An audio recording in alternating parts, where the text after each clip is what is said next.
4 ಶಕ್ತಿ ದೇವತೆ ಕರಗಗಳು ಇವತ್ತು ಮೆರವಣಿಗೆ ಮುಖಾಂತರ ನಮ್ಮ ಪಂಪಿನಕೆರೆಯಲ್ಲಿ ಅದ್ಭುತ ಪೂಜೆ ಮಾಡಿ ವಾಪಸ್ ಹೊರಡ್ತಾ ಇದ್ದಾರೆ. ಇವತ್ತಿಂದ ನೀವು ಹೇಳ್ದಂಗೆ 4ನೇ ತಾರೀಕು ನಾಳೆ ದಸರಾ ಹಬ್ಬದ ಶುರು. ಅದೇ ರೀತಿಯಲ್ಲಿ 12ನೇ ತಾರೀಕು ಗಂಟ ವಿಶೇಷವಾಗಿ ಈ ಬಾರಿ ಕಳೆದ ಬಾರಿಗಿಂತ ಅದ್ಭುತವಾಗಿ ಕಾರ್ಯಕ್ರಮಗಳು ಇಟ್ಕೊಂಡು ಈ ಹಬ್ಬದ ಮುಖಾಂತರ ನಮ್ಮ ಇಡೀ ಮಡಿಕೇರಿ ಕ್ಷೇತ್ರಕ್ಕೆ, ನಮ್ಮ ಮಡಿಕೇರಿ ಟೌನ್ ಜನತೆಗೆ ಹಾಗೂ ಎಲ್ಲ ವೀಕ್ಷಕರಿಗೆ ಆ ದೇವರಿಗೆಲ್ಲ ಆಶೀರ್ವಾದ ಮಾಡಲಿ ಅಂತ ಹೇಳ್ತಾ, ಅದೇ ರೀತಿಲಿ ಕೊನೆ ದಿವಸ 12ನೇ ತಾರೀಕಿಗೆ ಏನು 10 ಮಂಟಪದಲ್ಲಿ ಆ ಪ್ರದರ್ಶನೆ ಮಾಡ್ತಾರೆ, ಅದಕ್ಕೂ ಎಲ್ಲರಿಗೂ ಯಶಸ್ವಿಯಾಗಲಿ. ಈ 9 ದಿವಸ ನವರಾತ್ರಿ ಹಬ್ಬಕ್ಕೆ ನಮ್ಮ ಎಲ್ಲ ಕ್ಷೇತ್ರದ ಮತದಾರರಿಗೆ ಹಾಗೂ ನಮ್ಮ ಜನತೆಗೆ ಒಳ್ಳೆಯದಾಗಲಿ ಅಂತ ಹೇಳ್ತಾ, ವಿಶೇಷವಾಗಿ ನಮ್ಮ ಸರ್ಕಾರ 1.25 ಕೋಟಿ ರೂಪಾಯಿ ವೆಚ್ಚದಲ್ಲಿ ಈ ಸಲ ಅನುದಾನ ನೀಡಿದೆ.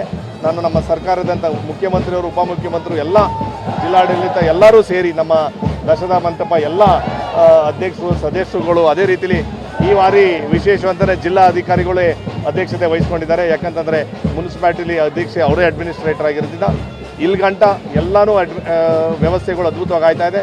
ಇನ್ನೂ 9 ದಿವಸ ಕಾರ್ಯಕ್ರಮ ವಿಜೃಂಭಣೆಯಲ್ಲಿ ನಡೀತದೆ ಅಂತ ನಿಮ್ಮ ಮುಖಾಂತರ ಹೇಳೋಕ್ಕೆ ಇಷ್ಟಪಡ್ತೀನಿ. ಸಚಿವರುಗಳು ಚಲುವರಾಯ ಸ್ವಾಮಿ ಅವರು 6ನೇ ತಾರೀಕು ಕಾಫಿ ದಸರಾ ಉದ್ಘಾಟನೆ ಮಾಡ್ಲಿಕ್ಕೆ ಬರ್ತಾರೆ. ದಿನೇಶ್ ಗುಂಡೂರಾವ್ ಸಾಹೇಬರು 7ನೇ ತಾರೀಕು ಒಪ್ಕೊಂಡವ್ರೆ. ಸನ್ಮಾನ್ಯ ಉಪಮುಖ್ಯಮಂತ್ರಿಯವರು ಹಾಗೆ ಕನ್ನಡ ಕಲ್ಚರ್ ಸಚಿವರಾದಂಥ ಶಿವರಾಜ್ ದಂಗಡಿಗಳು 11ನೇ ತಾರೀಕು ಬರ್ತಾರೆ. ಅದೇ ರೀತಿಯಲ್ಲಿ ನಮ್ಮ ಉಸ್ತುವಾರಿ ಸಚಿವರು ಅವರು ಬರ್ತಾರೆ. ನಮ್ಮ ಯುವ ದಸರಿಗೆ ಪ್ರದೀಪ್ ಈಶ್ವರ್ ಒಪ್ಕೊಂಡಿದ್ದಾರೆ. ಅದಕ್ಕೋಸ್ಕರ ಅದೇ ರೀತಿಯಲ್ಲಿ ನಮ್ಮ ಸ್ಥಳೀಯರು ಎಲ್ಲರೂ ಸೇರಿಕೊಂಡು ಈ ಕಾರ್ಯಕ್ರಮ ಅದ್ಭುತವಾಗಿ ಆಗುತ್ತೆ ಅಂತ ನನ್ನ ಅಭಿಪ್ರಾಯ. Right, thank you.